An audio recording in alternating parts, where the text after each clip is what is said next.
സ്തോത്രം. ദൈവം നിങ്ങളെല്ലാവരും ധാരാളമായിട്ട് അനുഗ്രഹിക്കട്ടെ. യോഹന്നാൻ്റെ സുവിശേഷം 4-ാം അധ്യായം അതിൻ്റെ 10-ാമത്തെ വാക്യം നമ്മൾ വായിച്ച് നോക്കണം.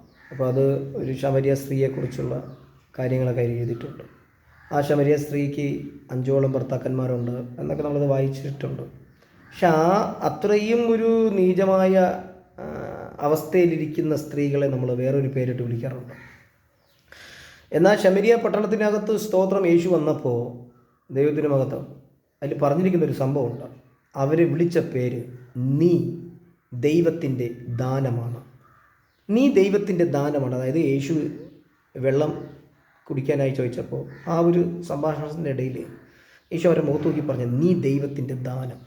ഈ വചനം ഞാൻ ധ്യാനിച്ചപ്പോൾ പെട്ടെന്ന് ചില പിന്മാറ്റക്കാരെ കുറിച്ചുള്ള ചില കാര്യങ്ങൾ മനസ്സിലോടി വന്നു. സ്നാനപ്പെട്ടിട്ട് തെറ്റിപ്പോകുന്നവരെ കണ്ടെത്താനോ, സ്നാനപ്പെട്ട് 3-4 മാസം കഴിഞ്ഞ് തെറ്റിപ്പോകുന്ന ഒരുപാട് പേരെക്കുറിച്ച് നമ്മൾ അവരെക്കുറിച്ച് പ്രാർത്ഥിക്കുന്നുവെങ്കിലും നമ്മൾ അവരെ നേരിട്ട് കണ്ട ഉടനെ തന്നെ നമ്മുടെ മൈൻഡൊക്കെ അങ്ങ് മാറിപ്പോകും. നമുക്ക് പെട്ടെന്ന് ജഡത്തിൻ്റെതായിട്ടൊരു കോപം എനിക്കും ഉണ്ടായിട്ടുള്ളത്.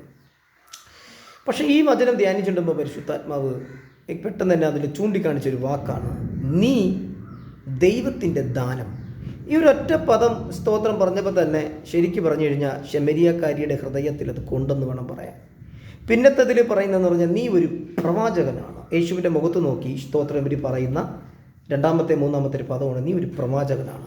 എന്നിട്ട് അവർ ശമരിയ പട്ടണത്തിൽ ഓടിയിട്ട് പറഞ്ഞു എന്നെക്കുറിച്ച് സംസാരിച്ച എന്നെക്കുറിച്ച് മറ്റാരെയും കുറിച്ചൊന്നുമില്ല, എന്നെക്കുറിച്ച് സംസാരിച്ച ഒരു പ്രവാചകനെ നിങ്ങൾക്ക് കാണണം, നിങ്ങൾ ഓടിയുക. ആ സ്തോത്രം ദേശത്തിലുള്ള കംപ്ലീറ്റ് ജനം യേശുവിൻ്റെ അടുക്കൽ വന്നു. അവരുടെ ശുശ്രൂഷ വലുതായി. പക്ഷെ ഞാൻ ചോദിച്ചത് ഇതാണ്, ഇന്ന് അനേകവരെ പിന്മാറ്റത്തിലേക്ക് നയിക്കുന്ന സാഹചര്യങ്ങൾ എന്തെന്ന് നമുക്ക് ആർക്കും അറിഞ്ഞില്ല. അത് അവർക്കും സ്തോത്രം ദൈവത്തിന് മാത്രമേ നമുക്കറിയാൻ പറ്റുന്നുള്ളൂ. അപ്പോൾ എൻ്റെ അടുത്തും പലരും ചോദിച്ചിട്ടുണ്ട് ഇതെങ്ങനെ നമുക്ക് നിൽക്കാൻ പറ്റുന്നത്. ശരിക്കും എന്ന് പറഞ്ഞാൽ നമ്മൾ യേശുവിനെ ജഡം കൊണ്ടല്ല സ്നേഹിക്കേണ്ടത്, ഹൃദയം കൊണ്ടാണ് നീ യേശുവിനെ സ്നേഹിക്കുന്നെങ്കിൽ നിനക്ക് മാനസാന്തരം ഉണ്ടായിരിക്കും. നീ ഏത് പ്രതിസന്ധികളുടെ മുമ്പിലും വീഴാതെ വണ്ണം സ്വർഗം നിന്നെ കാത്തു പരിപാലിക്കും. സ്തോത്രം. ഇല്ലേ, നീ ജഡം കൊണ്ടാണ് യേശുവിനെ സ്നേഹിക്കുന്നെങ്കിൽ ഡെഫിനറ്റ് നീ തല കുത്തി തന്നെ വീണിരിക്കും. കാരണം മിസ്രൈമിൽ കിടന്ന നമ്മുടെ ഇസ്രായേൽ ജനത്തെ സ്തോത്രം കൊണ്ടുവരുമ്പോൾ ഫറവോൻ തൊട്ട് പുറകിലുണ്ട്. ഇവർ ഈ ഫറവോൻ്റെ വരവ് കണ്ട് ആ ചെങ്കടലിൻ്റെ മധ്യേ നിന്ന് ഇവർ വായിത്തോന്നി ഇതൊക്കെ വിളിച്ച് പറയുന്നുണ്ട്. നമ്മളുടെ സ്വഭാവം ഇങ്ങനെയാണ്. നമ്മൾ യേശുവിനെ അറിഞ്ഞോ പ്രാർത്ഥിക്കുന്നു അതാണ് ഇതാണെന്നൊക്കെ പറഞ്ഞിട്ട് നമ്മൾ ചില വിഷയങ്ങൾക്കകത്ത് കുരുങ്ങിപ്പോകുമ്പോൾ നമ്മുടെ മൈൻഡ് എടുക്കാറുണ്ട്. ചിലവർ വെള്ളം അടിക്കുന്നവർ അത് വിട്ടേച്ച് യേശുവിനെ അറിയുന്നവരുണ്ട്. പക്ഷെ ഒരു 4 മാസം 5 മാസമൊക്കെ കഴിയുമ്പോണ്ടല്ലോ അവർ വീണ്ടും വെള്ളം അടിക്കും.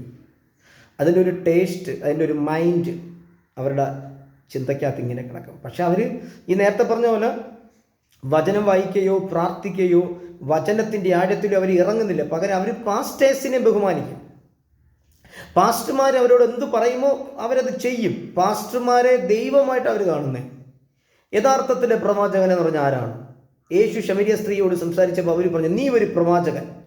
എന്തിനാ ശമരിയ സ്ത്രീ യേശുവിനോട് നീ ഒരു പ്രവാചകൻ എന്ന് പറഞ്ഞേ? കാരണം എന്നെക്കുറിച്ച് പറഞ്ഞ വാക്ക് കറക്റ്റാണ്. 5 ഭർത്താക്കന്മാരും 5 പേരും എൻ്റെതല്ലാതെ. യേശു പറഞ്ഞു നീ പറഞ്ഞ കാര്യം സത്യമാണ്. പക്ഷെ അവിടെ ചിന്തിക്കേ, ശമരിയ സ്ത്രീയോട് യേശു മുഖത്ത് നോക്കി സംസാരിച്ച് അവളുടെ തെറ്റുകളെ മനസ്സിലാക്കി. പക്ഷേ തെറ്റുകളെ പറഞ്ഞ് മനസ്സിലാക്കി കൊടുക്കുന്നതിന് മുമ്പ് ഒരു കാര്യം പറഞ്ഞ് നീ ദൈവത്തിൻ്റെ ദാനമാണ്. സ്നാനപ്പെട്ടാലും ഇല്ലെങ്കിലും മനുഷ്യനായിട്ട് നീ ജന്മം എടുത്തിട്ടുണ്ടെങ്കിൽ നീ ദൈവത്തിൻ്റെ ദാനം തന്നെയാണ്. കാരണം നിന്നെ സ്തോത്രം മണ്ണുകൊണ്ട് നിർമ്മിക്കുകയും ആമേൻ മൂക്കിൽ ജീവൻ്റെ ശ്വാസം ഊതിയതും എൻ്റെ ദൈവം തന്നെയാണ്. അതുകൊണ്ട് നീ ഏതൊക്കെ നീചപ്രവൃത്തി ചെയ്തിരുന്നാലും നിന്നെ ദൈവം തള്ളിക്കളയത്തില്ല, നിന്നെ മടക്കിക്കൊണ്ട് തന്നെ വരും. ഞാൻ പറഞ്ഞതിൻ്റെ അർത്ഥം നമ്മളെ കൊണ്ട് ഒരു വ്യക്തിയെ ആമേൻ പിന്മാറ്റത്തിൽ നിൽക്കുന്ന വ്യക്തിയെ നമ്മളെ കൊണ്ട് തിരിച്ചു വരാൻ നമ്മളെ കൊണ്ട് പറ്റത്തില്ല, അവരെ തിരിച്ചു കൊണ്ടുവരാൻ. പക്ഷെ അവർക്ക് വേണ്ടി ആമേൻ സ്തോത്രം പ്രാർത്ഥിക്കുകയും വചനങ്ങൾ അവർക്ക് വേണ്ടി കൊടുക്കുകയും ചെയ്തു കഴിഞ്ഞാൽ അവർ കൃത്യമായിട്ട് അവർ നിലനിന്ന് പോകും. ഇതങ്ങനെയല്ല. ഇത് ഞാനൊരു പാസ്റ്ററാണ്, പക്ഷെ എൻ്റെ അണ്ടറിൽ ഇത്ര പേര് കിടക്കണം. ഞാൻ കാണിച്ചു തരും യേശുവിനെ. ആ യേശുവിനെ ഇങ്ങനെ ആരാധിക്കണം, ഇങ്ങനെ പോകണം, ഇങ്ങനെ വരണം. ഞാൻ ചോദിക്കട്ടെ, സക്കായി എന്ന് പറഞ്ഞൊരു വ്യക്തി, ആ മരത്തിൻ്റെ മണ്ടയ്ക്കിരിക്കുന്ന സക്കായി, എടാ കള്ള ഇവിടെ ഇറങ്ങി വാടാ, നീ എന്താടാ കാണിക്കണേ എന്നൊന്നുമല്ലല്ലോ യേശു വിളിച്ചേ. മൃദുലമായി നന്നായി നല്ല ശബ്ദത്തോടെ ഇറങ്ങി വാ സക്കായി, ഇന്ന് നിൻ്റെ ഭവനത്തിലാണ്. ഒരു സ്വതന്ത്രം പറയാൻ പറ്റും നമുക്ക്. നിങ്ങൾക്കിത് ഇഷ്ടപ്പെടില്ല. കാരണം നമുക്ക് ഈ വചനങ്ങളൊക്കെ ഇട്ടിട്ട് ലൈക്ക് ചെയ്യും, ആൾക്കാർ കൂടിട്ട് നിങ്ങൾ കേട്ടിട്ട് മറ്റൊരുക്ക് കൂടെ ഇതൊന്ന് ഞാൻ മുമ്പ് പറഞ്ഞ് തളർന്ന് എനിക്ക് ചിരിയായിപ്പോയി. ഈ കേൾക്കുന്ന വചനം നിൻ്റെ ഹൃദയത്തിൽ സ്തോത്രം ഇഷ്ടപ്പെട്ട കർത്താവ് ഇത് മറ്റുള്ളവർക്കും കൂടി കൊടുക്കണമെന്ന് നിൻ്റെ മനസ്സിൽ പരിശുദ്ധാത്മാവ് പറഞ്ഞാൽ നീ അത് ചെയ്യണം. അല്ലാതെ സുഹൃത്തെ, സഹോദരി, സിസ്റ്റർ, പാസ്റ്റർ ഇതൊന്നും ലൈക്ക് ചെയ്യണേ എന്നു മുമ്പ് ഞാൻ പറയുമായിരുന്നു കേട്ടോ. ഇപ്പം അങ്ങനെ പറച്ചിട്ടൊന്നുമില്ല, നിർത്തി. എന്തിനും അതിൻ്റെ ആവശ്യമില്ല. പക്ഷേ ഇപ്പോൾ കൃപയായാൽ ഒരു 53 പേര് എങ്ങാണ്ടുണ്ട് ഈ മെസ്സേജ് കേൾക്കാൻ. കാരണം എല്ലാവർക്കും ഈ മെസ്സേജ് ഇഷ്ടപ്പെടത്തില്ല. എല്ലാവർക്കും എനിക്കിപ്പോൾ എന്താണ് നടക്കുന്നത്, ഈ കിളിജോഷ്യക്കാർ പോകുമ്പോഴാണ് പാവപ്പെട്ട പ്രവാചകന്മാരെ പാസ്റ്റേഴ്സിനെ വിളിക്കുന്നത്. ഞങ്ങൾക്കിപ്പോൾ എന്താണ്, ഞങ്ങൾക്കിപ്പോൾ കുഴപ്പം എന്താണ്? എടാ, നിൻ്റെ കുഴപ്പം നീ തന്നെയാണ് ശത്രു. നീ ദൈവസന്നിധിയിൽ പ്രാർത്ഥിക്കുകയും ഉപവസിക്കുകയും ചെയ്യാത്തതിൻ്റെ കുഴപ്പമാണ് നിനക്കുള്ളത്. കാരണം നമ്മൾ ഒരു വിഷയത്തെ ഇപ്പം ഞാൻ ചോദിക്കട്ടെ, പത്രോസ് പടക് വിട്ടു എന്നാണ് പറഞ്ഞത്. എന്നാൽ പത്രോസ് ആ പടകിലേക്ക് തിരിച്ചു പോവുകയും ചെയ്തു. സ്തോത്രം. അപ്പം നമ്മൾ വിട്ടു എന്ന് പറഞ്ഞാൽ അതങ്ങ് വിടണം. എങ്കിലേ പരിശുദ്ധാത്മാവ് നിന്നോട് സംസാരിക്കൂ. ഒരുമിച്ചല്ലേ അവരിരുന്നേ? സ്തോത്രം. അപ്പോസ്തല പ്രവൃത്തി വായിക്കുമ്പോൾ അവർ ഒരുമിച്ചിരുന്നപ്പോൾ തന്നെ പത്രോസ് പറഞ്ഞിടേ 12 പേരിൽ ഒരുത്തം കുറവുണ്ടായിരുന്നല്ലോ, യൂദ. അപ്പോൾ നമുക്കൊരു കാര്യം ചെയ്യാം, നമുക്ക് ദൈവത്തോട് ചോദിക്കാം. അവർ ചീട്ടിട്ടു, പിന്നെ ഒരാൾക്ക് വീണു, അപ്പോൾ അവിടെ 12 മാറ്റി. എന്നിട്ട് അവർ വീണ്ടും ദൈവസന്നിധിയിൽ ഇരിക്കുകയാണ്. ഒരു ദിവസം കൊണ്ടല്ല പരിശുദ്ധാത്മാവിനെ പ്രാപിച്ചെടുത്തത്. അവർ ദൈവസന്നിധിയിൽ ഇരുന്നു. ദൈവത്തിൻ്റെ ആത്മാവ് നമ്മളിൽ വരാൻ എന്തൊക്കെ കാരണം, എന്തൊക്കെ വിഷയം അവരത് കണ്ടെത്തി. പക്ഷെ നീ ദൈവസന്നിധിയിൽ വന്നിട്ട് മാനസാന്തരപ്പെടാതെ സ്നാനപ്പെട്ട് നീ പിന്മാറി പോകുമ്പോൾ മനസ്സിലാക്ക്, ഒരുപാട് ഡേഞ്ചർ ഉണ്ടാവും. അതിന് ഉപരി പാസ്റ്റേഴ്സിൻ്റെ അടിമയല്ല നമ്മളാരും. യേശു, പരിശുദ്ധാത്മാവ്, പാസ്റ്റേഴ്സ്, വിശ്വാസം, ശിഷ്യന്മാർ അല്ലെങ്കിൽ പ്രവാചകന്മാർ ഇവരെല്ലാം വേണം. പക്ഷെ അവരെ നീ ഓവറായിട്ട് സ്നേഹിക്കരുത്. സ്തോത്രം. അവരെ നീ ഓവറായിട്ട് സ്നേഹിക്കരുത്. ഈ പ്രസംഗിക്കുന്ന എന്നെയും അയ്യോ എന്ത് നല്ല പ്രസംഗം എന്ന് പറഞ്ഞ് സ്നേഹിച്ചു കളയരുത്. ഇങ്ങനത്തെ സംഭവങ്ങൾ ദൈവവചനത്തിൽ പരിശുദ്ധാത്മാവിൽ ബൈബിളിൽ ഉണ്ടോ എന്ന് നീ സ്തോത്രം നീ കണ്ടുപിടിച്ച് നോക്കുക. എന്തുകൊണ്ടാണ് എൻ്റെ ആദ്യ സ്നേഹം എനിക്കിപ്പോൾ ഇല്ലാത്ത കർത്താവേ? എനിക്ക് എവിടെന്നാ കർത്താവേ കോപം വരുന്നത്? എനിക്ക് എവിടെന്നാ ഈ അന്യഭാഷയും ദേഷ്യവും ഈ മറ്റുള്ളവരെ കുറിച്ചുള്ള നുണയും ഒക്കെ എനിക്ക് എവിടെന്നാ വരുന്നത്? ചിന്തിക്കും നിങ്ങൾ. പിന്മാറ്റത്തിലേക്ക് തലയും കൂപ്പി വീഴുന്നതിൻ്റെ രഹസ്യങ്ങളായി പറഞ്ഞു തരുന്നേ. നിങ്ങൾ അവിടെ നോക്ക്.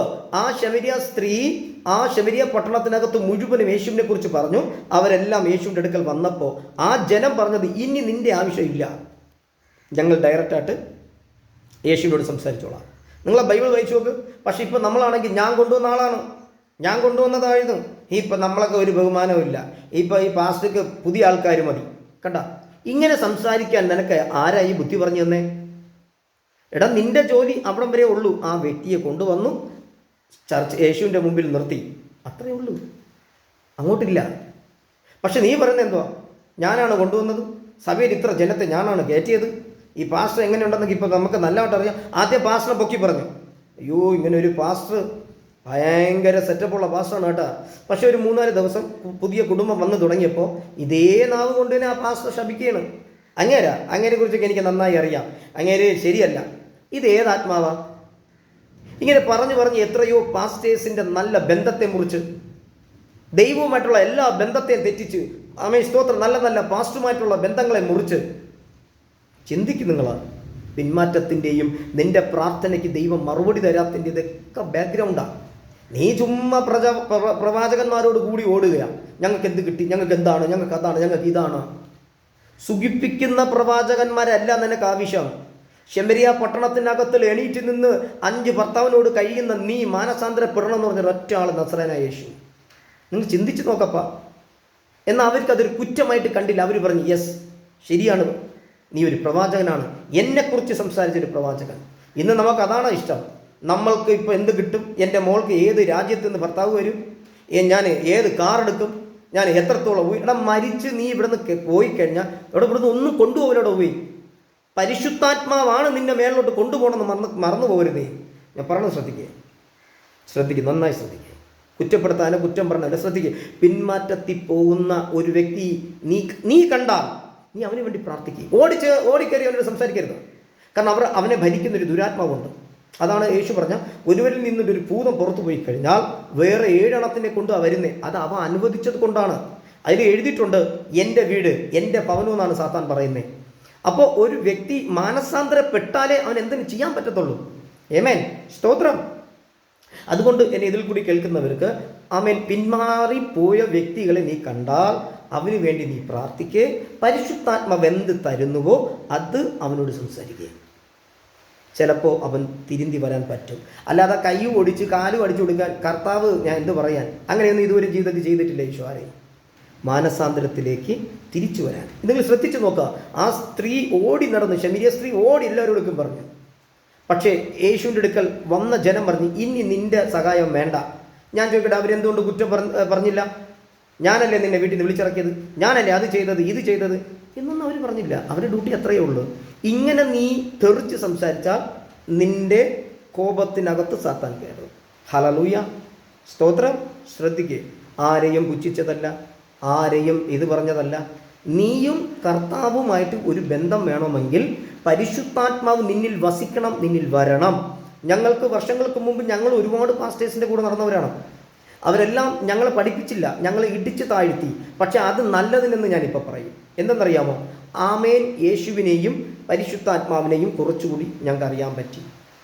ഞാനൊരിക്കൽ ഒരു കറുത്ത ഷർട്ട് ഇട്ടപ്പോൾ എൻ്റെ മുഖത്ത് നോക്കി ഒരു പാസ്റ്റർ പറഞ്ഞു, കറുത്ത ഷർട്ട് ഇടാൻ പാടില്ല, അത് സാത്താൻ്റെ സിമ്പിൾ. ഞാൻ നോക്കിയപ്പോൾ ഉണ്ടല്ലോ, മുടി കറുപ്പ്. അവിടെ പ്രസംഗിക്കാൻ വന്ന നീഗ്രു, അങ്ങേര് കറുപ്പ്, അങ്ങേരിട്ടിക്കുന്ന കോട്ട് കറുപ്പ്. ഒന്ന് ചിന്തിച്ചു നോക്ക്. സ്തോത്രം പറയാൻ പറ്റുമോ? അപ്പോൾ ഇടിച്ച് താഴ്ത്തുന്ന ടീമുകളുണ്ട്. നമ്മൾ അതിലല്ല നോക്കേണ്ട. യേശു നിന്നെ വിളിച്ച യേശു ആണെങ്കിൽ അവങ്കിലേക്ക് നോക്കുക, യേശുവിനെ നോക്കുക. സ്തോത്രം പറയാൻ പറ്റുമോ? നമ്മൾ മനസ്സിലാക്കും നമ്മൾ ദൈവ പൈതലാണ്. അതുകൊണ്ട് ആമേൻ, സ്തോത്രം. പിന്മാറിപ്പോകുന്നവരെ കുറിച്ചുള്ള വേദന നിനക്ക് വേണം, വേണ്ടെന്നല്ല. അവരോർത്ത് പ്രാർത്ഥിക്കുക. എന്നാൽ നമ്മളുണ്ടല്ലോ, അവരെ കണ്ടാൽ പോലും മിണ്ടൂല. നമ്മൾ തിരിഞ്ഞു നോക്കാൻ, യേശുവിനെ നോക്ക്, നീ ദൈവത്തിൻ്റെ ദാനം എന്നാ പറഞ്ഞ്. അതുകൊണ്ട് ഈ വചനങ്ങളാൽ ദൈവം നിങ്ങളെല്ലാവരെയും ധാരാളമായിട്ട് അനുഗ്രഹിക്കട്ടെ. ഈ വചനം നിങ്ങൾക്ക് ഇഷ്ടപ്പെട്ടെങ്കിൽ, നിങ്ങളുടെ ഹൃദയത്തിൽ അതുണ്ടെങ്കിൽ ഒന്നുകൂടി ഈ വചനം ധ്യാനിക്ക്. നിങ്ങളോട് പരിശുദ്ധാത്മാവ് സംസാരിക്കാൻ ഇടയാവും. കേട്ടല്ലോ? ദൈവം അനുഗ്രഹിക്കട്ടെ. സ്തോത്രം. ആമേൻ.